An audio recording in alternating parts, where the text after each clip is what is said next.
क्या हुआ भाई, काहे को मुंह लटका के बैठे ले हो?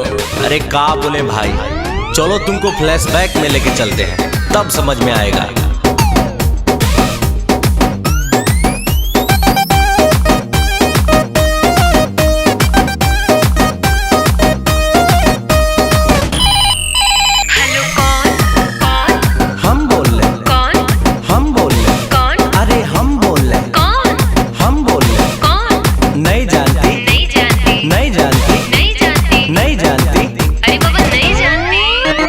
नंबर पे उसके मैंने किया टेलीफोन, कोई उठाया बोला हेलो बोलो कौन। अरे नंबर पे उसके मैंने किया टेलीफोन, कोई उठाया बोला हेलो बोलो कौन। हट हुआ ब्रेक, मैंने नंबर किया चेक, राइट नंबर पे रॉन्ग रॉन्ग बोल रहा कौन। हम बोल रहे कौन, हम बोल रहे कौन, अरे हम बोल रहे कौन, हम बोल रहे कौन।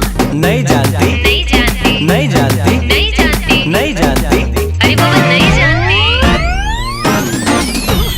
अरे मेरी जानू मुझे पहचान, तू मेरी जानू मैं हूँ तेरा जान। रॉन्ग नंबर क्या, रॉन्ग नंबर क्या, अरे बोला ना क्या, अरे बोल ना रे, किससे बात करना है तेरे को, किससे बात करना है तेरे को।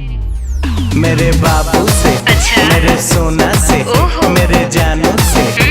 थप्पड़ लगेगा ना दिमाग सही हो जाएगा। भाई ये लड़की तो उल्लू बना रेली, उल्टा सीधा बोल के तुमको घुमा रेली। ऐसा बात नहीं है, वे प्यार हमसे करती है, इसी नंबर से रात भर ये बात करती है। ऐसा बात है तो लगा ले फिर से फोन, देखते हैं साला उठाता है कौन।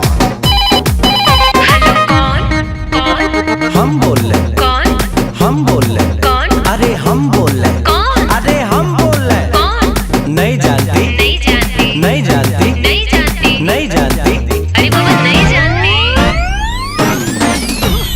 अरे मेरी जानू मुझे पहचान, तू मेरी जानू मैं हूँ तेरा जान। अरे भाई वो देखो भाभी आ रही, क्या बंधन का मस्त झकास लग रही भाई।